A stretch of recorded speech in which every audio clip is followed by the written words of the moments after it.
안녕하세요. 저희는 이제 가족 해체, 사회문제론 9주차, 사회문제론 11주차 발표를 하게 될 구조입니다. 반갑습니다. 네, 우선 저희는 총 4명에서 이 발표를 하기 위해서 열심히 준비하고 노력했는데요. 저는 발표를 맡게 되었고, 또 혜인 아버님은 PPT 작성과 레포트 작성을 해주셨고요.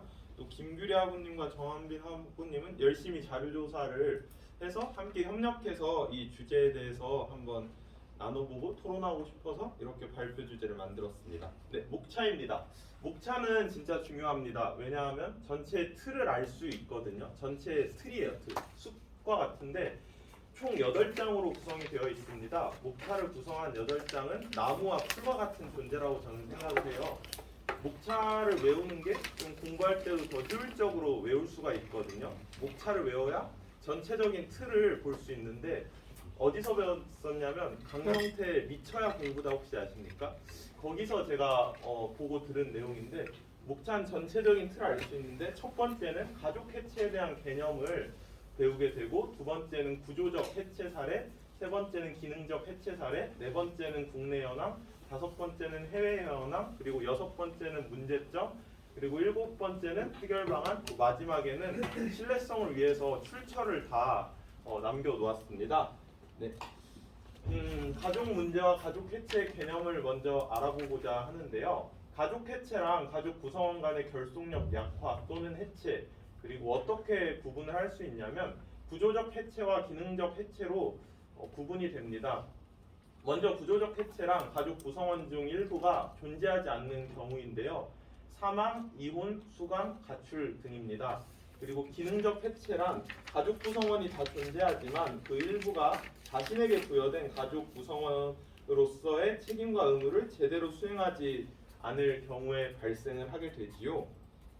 제2장은 구조적 해체 사례인데요. 한부모 가족이 있습니다. 수원 세모녀 사건에 이어 신촌에서도 오랜 생활고로 모녀의 극단적인 선택이 있었는데 두 모녀 모두 한부모 가족으로 경제적인 어려움을 겪었다고 합니다. 그리고 그 부의 수감 생활이라는 조금 믿기지 않은 어려움이 있는데 20살 나이에 엄마가 된 클라이언트와 아이 아빠는 수감 생활 중에서 경제 활동을 하던 가장의 부재로 홀로 생계를 유지했다고 해요. 이게 일단 실제로 일어난 일들이에요. 믿기기가 참 어려운데 일단 이 문제를 어떻게 해결해야 될지도 고민을 해보면 좋겠습니다. 기능적 해체 사례가 있는데요. 이제 계곡살인 사건 혹시 들어보셨나요? 이은혜 사건이라고 했는데 사망보험금을 노린 친족 살인 사건인데요. 사건 일지는 되게 좀 막 복잡한데 정말 복잡한데 그 남편 A씨의 명의로 생명보험을 가입하고 또 19년 2월에 강원 양산 펜션에서 막 A씨에게 먹이고 치사량 미달로 살인 미수에 일어나고 또 5월에 용인 낚시터에서 수영 못한 A씨를 물에 빠뜨려서 지인에게 또 발각돼서 실패하고 또 30일 가평 계곡에서 다이빙을 권유 후 구조하지 않아서 A씨가 사망이 되었어요. 그래서 4시간 후에 보험이 만료가 되었어요. 검찰이 추정한 결과인데요. 가평경찰서에서는 그 변사 사건으로 4살을 종경하고 A씨 유족 지인이 이제 일산 경찰서에 제보해서 재수사 착수가 들어가고 아내 E씨 보험회사 남편 생명보험금 8억 원을 청구하고 또 보험회사 심사 과정 중 사기범행 의심해서 보험금 지급을 거부했습니다. 그래서 피의자 2명 살인보험 사기 방지 특별법 위반 미수 혐의로 의정부 지검 고양지청에 불구속 송치가 되었어요. 그래서 결과적으로는 이제 이은혜 씨도 체포영장을 받아서 지명 수배가 되었어요.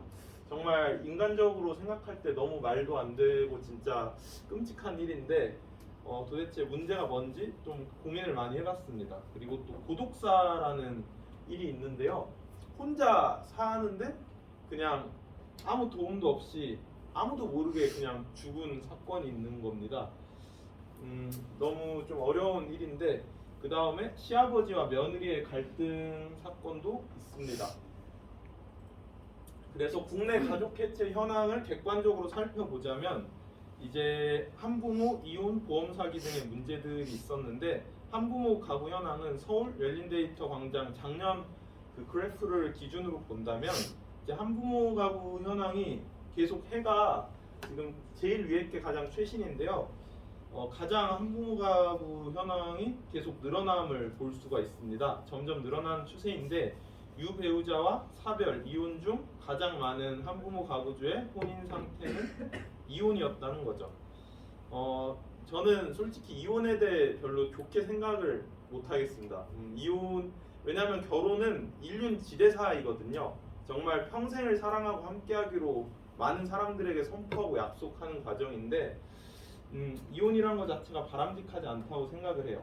이혼 현황은 통계청에 따르면 결혼 건수 55%가 이혼이라고 나왔습니다. 네, 또 보험 사기 가해자 현황 금융감독원 2022년 자료를 기준으로 나타났는데요. 보험 사기자 가해자의 특성은 배우자가 44.1%로 가장 많다고 나왔는데요. 특정한 직업이 없는 50대 이상의 가족이 그 보험금 편취 목적으로 사고사로 위장해 가족을 살해하는 경우가 많다는 분석이 있고, 또 사망 보험금을 얻기 위해 흉기 약물 살해 38.7%, 추락사 등 일반 재해사고 위장 22.6%, 차량 추돌 등 교통사고 위장 19.4% 순으로 나타났습니다. 해외 가족 해체 현황도 있어요. 먼 나라 이웃 나라기도 할 수 있는데요. 중국의 혼인과 이혼 건수를 14년부터 20년까지의 기준으로 본다면 그래도 중국은 그래도 다행히 줄어듦을 볼 수 있어요. 중국은 혼인율 감소와 함께 이혼율의 상승도 어려운 사회 문제 중에 하나인데 민정부의 통계에 따르면 2019년 중국의 혼인율 인구 1000명당 혼인 건수는 6.6%이고 이혼율 인구 1000명당 이혼 건수 3.4%로 계속해서 이제 오름세를 보였습니다. 미국의 혼인과 이혼 건수 2021년도 기준인데요. 이혼을 뜻하는 divorced last year를 확인해 보면 여성의 경우 한 해 94만 8,862명이 이혼을 했다고 합니다. 그리고 남성은 88만 2,855명이 이혼했다고 나타나 있는데요. 가족 해체의 문제점들을 좀 정리를 해봤습니다. 어떤 문제점들이 있냐면요. 이혼율과 벌거율의 증가가 있고요. 인구 문제가 먼저 발생을 해요. 출산율이 저하되고 결혼에 대한 부정적인 사회 분위기 형성이 되고 또 부부 및 자녀, 가족 해체에 영향이 있습니다. 그리고 아동과 청소년기 발달의 문제인데요. 아이한테도 너무 안 좋아요. 정말 이건 해로운 거고 진짜 애기나 자라난 아이들한테도 진짜 되게 악영향을 끼치거든요. 심리적인 스트레스가 발생하는데 낮은 자존감과 또 공격적, 반사회적 행동 등을 보이고 결혼에 대한 부정적 인식과 또 직업과 사회에 대한 기대감을 저하하게 되고 또 빈곤가족 문제도 볼 수 있는데요. 빈곤층 야기가 소득격차의 확대랑 고독사의 증가, 신용불량자의 증가, 또 정부의 소득 재분배 노력에도 빈곤층은 계속 증가하는 추세입니다. 여러분, 문제가 있으면 해결하고 예방하는 게 일단 우선이잖아요. 그래서 대책들을 또 살펴봤는데요. 정부적 차원과 사회적 차원에서 대안 마련이 필요하다는 것을 알 수 있습니다. 7장의 해결 방안인데요.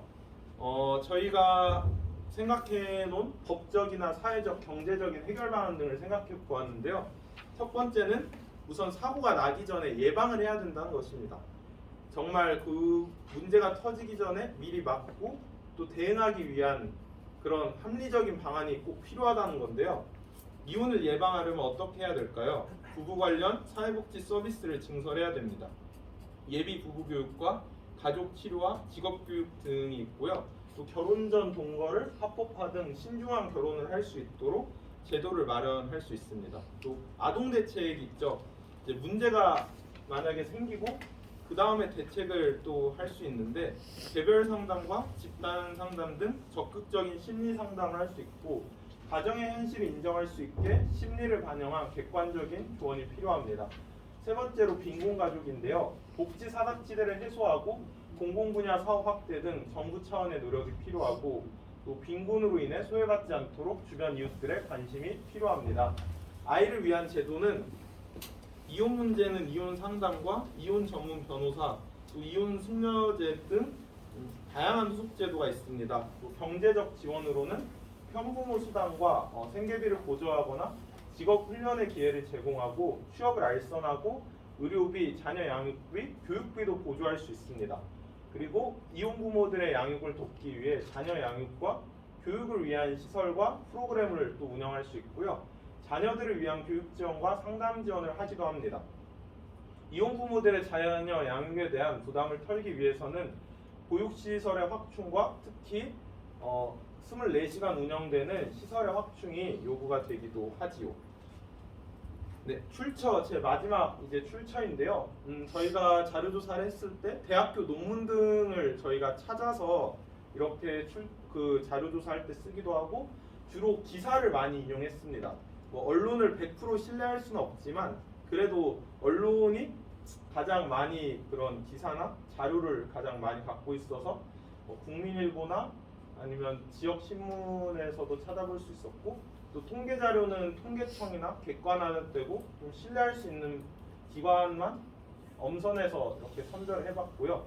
또 기타로는 가족에게 문제점을 참고하고 또 교과서에도 답이 어느 정도 나와 있었어요.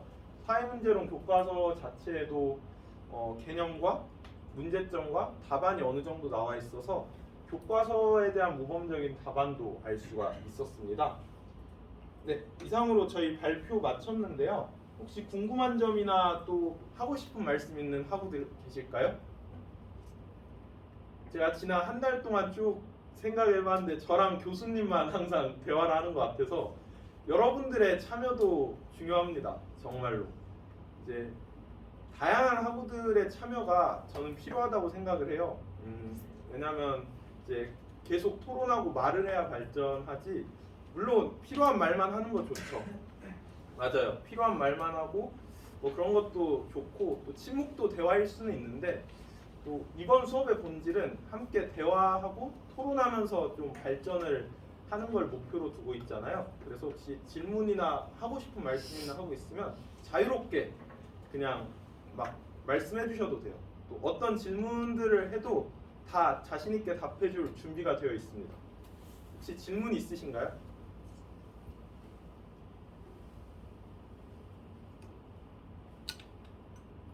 저도 이거를 계속 연구하고 고민을 해보면서 느낀 게 저는 성경적인 해결 방안을 좀 생각을 했어요. 원래 창세기에 보면은 아담과 하와 이야기 혹시 아시죠? 원래 아담이라는 최초 인류가 있었는데 근데 혼자만 있으면 외롭잖아요. 사람이 혼자만 살면 되게 외로운데 하나님께서 아담의 갈비뼈를 빼시잖아요. 그래서 이브 하와를 이제 창조하신 게 나와요. 그 갈비뼈가 오늘날 의학의 마취제 아이디어기도 하거든요.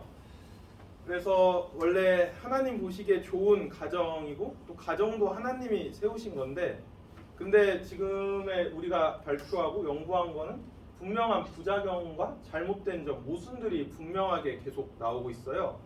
제가 왜 이런 문제들이 생길까 계속 고민하고 생각해봤는데 인간의 죄악과 욕심도 분명히 있음을 알 수 있어요. 본질적으로 가족은 서로 사랑해야 되고 서로 아끼고 칭찬해주고 격려해주는 그런 정말 가장 가까운 타인이고 가장 잘하는 사람인데 막 살인을 하거나 사기를 치거나 정말 못된 짓들을 막 많이 함을 이런 사례를 통해 믿기지 않지만 뉴스나 기사나 자료들을 통해서 알 수 있어요. 정말 잘못된 건데 사회복지적인 해결 방안도 있고 또 인간적인 법과 생각과 사회와 경제적인 해결 방안들도 분명히 나와 있는데 일단은 꼭 그렇게까지 안 가더라도 개인적으로도 분명히 해결할 수 있는 길이 있고 또 성경에 답이 나와 있다고 생각해요. 성경에도 서로 사랑하라고 나오고 또 진짜 그 십계명에도 막 나오잖아요. 도덕적인 율법과 계명들이 분명히 나오고 또 죄에 대한 그런 징벌과 죄에 대한 그 문제들이 분명히 또 나옴을 알 수 있어요. 일단 학문적인 해결 방안도 있지만 저는 주로 성경적인 해결 방안을 정말 많이 생각을 해봤거든요. 이상으로 발표는 여기까지 마치겠습니다. 들어주셔서 감사합니다. 이거 토론 진행. 네, 토론 진행하겠습니다. 진짜 여러분 진짜 그냥 다 자유롭게 막 말씀을 해주셔도 돼요. 저 혼자만 막 말을 많이 하는 건 뭔가 좋지 않은 것 같아서 그냥 진짜 아무 생각을 해도 돼요. 아니면 제 얘기를 또 해도 될까요? 저도 형 6조까지 네. 했어. 6조까지 저기 그 의견을 냈거든요. 네네. 정자유 의견이 안 되면은 조로 이렇게 지정해도 돼요. 그렇다면 조별끼리 한번 모여서 각자의 생각들을 정리한 다음에 조 순서대로 제가 그러면 지정해서 토론을 해도 될까요? 조별끼리 지금 모여주셔서 토의를 했으면 더 좋을 것 같아요. 개인적으로 막 말하기 쑥스럽고 어려워하는 분들도 있을 수 있어서 조별끼리 지금 앉아서 모여주셨으면 감사하겠습니다. 그래서 조별끼리 토론한 다음에 제가 뭐 무작위로 선별을 하거나 순서대로 지정을 해서 하는 게 좀 더 합리적이고 좋을 것 같아요. 그만 10분 동안 하라 그러고 10분 후에 다시 시작해요. 그렇다면 지금 조별로 그 자리를 배열해 주시고요. 조별끼리 토론한 다음에 10분 뒤에 그러면 다시 토의하는 거 어떨까요? 지금 조별로 앉아 주실 수 있을까요?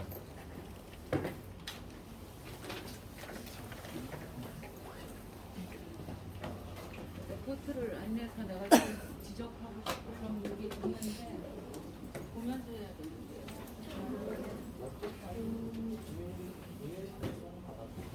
이걸 내가 출력하면 안 되지. 내가 그걸 받아서 하나하나 다 쓰고 그래야 되는데 다른 학교들은 다 내는데 이거는 왜 안 내? 그게 저희가 너무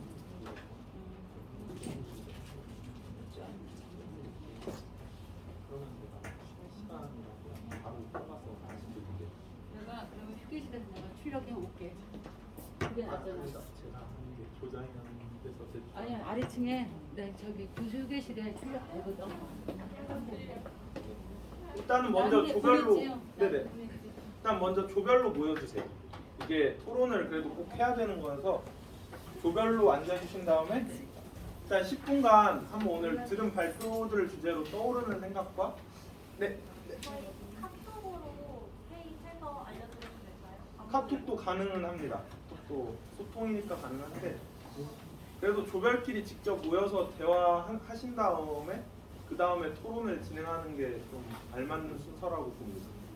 자리 지정을 좀 해주세요. 그 조원끼리 원래 모여서 앉잖아요. 무슨 조별 과제 다 하거나 섞여 있어서 섞여 있다고. 다 섞여 앉아 계시니까 이렇게 그냥 여기 1조, 2조 이런 식으로 좀 아! 자리 배정이라도 해주셔야 될 것 그렇다면? 같아요. 네. 그렇다면 1조, 2조, 3조, 4조, 5조, 6조, 7조, 8조, 9조 이런 식으로 앉는 거 어떠실까요? 네. 1조가 1조, 2조, 3조, 4조, 5조, 6조, 7, 8, 9 순으로 혹시 모여서 앉아주실 수 있나요? 그렇게 해서 조별 토의를 해야 되거든요. 저도 책임이 있어서 이렇게 진행하시는 게 좋을 것 같습니다.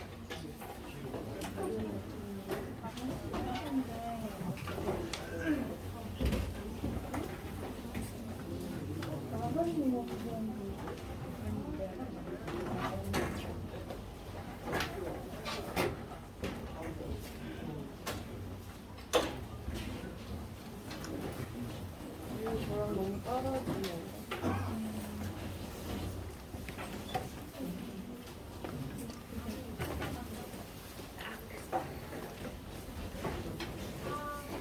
네, 맞아요.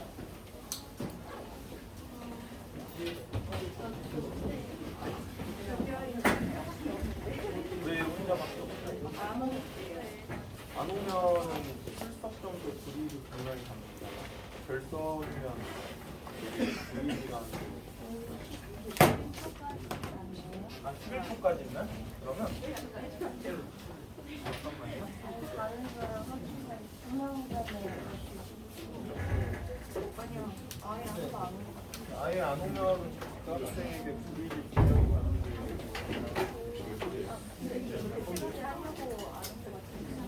원래 수업에 오는 게 4명이었는데? 일단 언니 혼자 있는 거잖아. 네.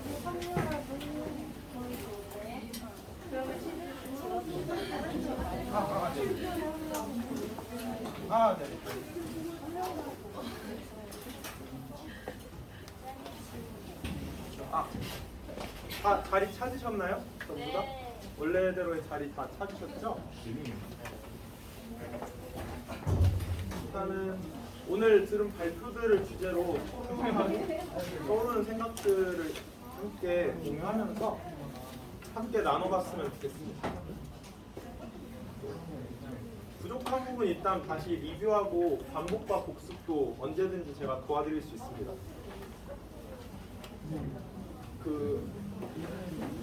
이것도 하나의 공부 과정이고 학습이니까 일단 자유롭게 토론을 해주신 다음에